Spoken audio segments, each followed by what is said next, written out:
Hi పిల్లలు, ఈరోజు అద్దం అనే కథను విందాం. విజయనగరంలో సుబ్బారావు అనే ధనిక వర్తకుడు ఉండేవాడు. అతని కొడుకు పేరు శివ.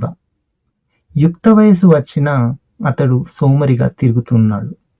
శివకి డబ్బంటే లెక్కలేదు. రోజు ఇంట్లో నుంచి డబ్బు తీసుకెళ్లి వృధాగా ఖర్చు చేసేవాడు. తల్లిదండ్రులు ఎంత చెప్పినా వినిపించుకునేవాడు కాదు. ఒకరోజు సుబ్బారావు ఇంటికి అతడి స్నేహితుడు రామయ్య వచ్చాడు. సుబ్బారావు తన కొడుకుని గురించి అతడితో చెప్పి చాలా బాధపడ్డాడు. అది విన్న రామయ్య శివను పిలిచి, "నువ్వు చేస్తున్న పని ఏం బాగోలేదు. కాస్త ముందు వెనుక ఆలోచించు. పెద్దల మాట విని జాగ్రత్తగా నడుచుకో" అని హితవు చెప్పాడు రామయ్య. "మా నాన్న చాలా ఆస్తి సంపాదించాడు. దాన్ని ఎవరు ఖర్చు చేస్తారు? అయినా నేను పెద్దవాడినయ్యాను. నాకు ముందు వెనక తెలియదనుకున్నారా?" అని బదులిచ్చాడు శివ.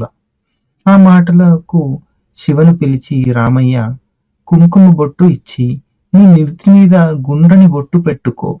కాస్త కూడా వంకరగా ఉండకూడదు సుమా" అని చెప్పాడు.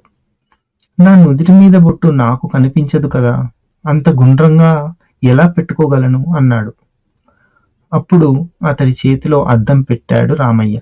అందులో చూసి బొట్టుని సరి చేసుకున్నాడు శివ. "చూసావా, నీ నుదిటి మీద బొట్టు ఎలా ఉందో అద్దంలో చూస్తే కాని నీకు తెలియలేదు.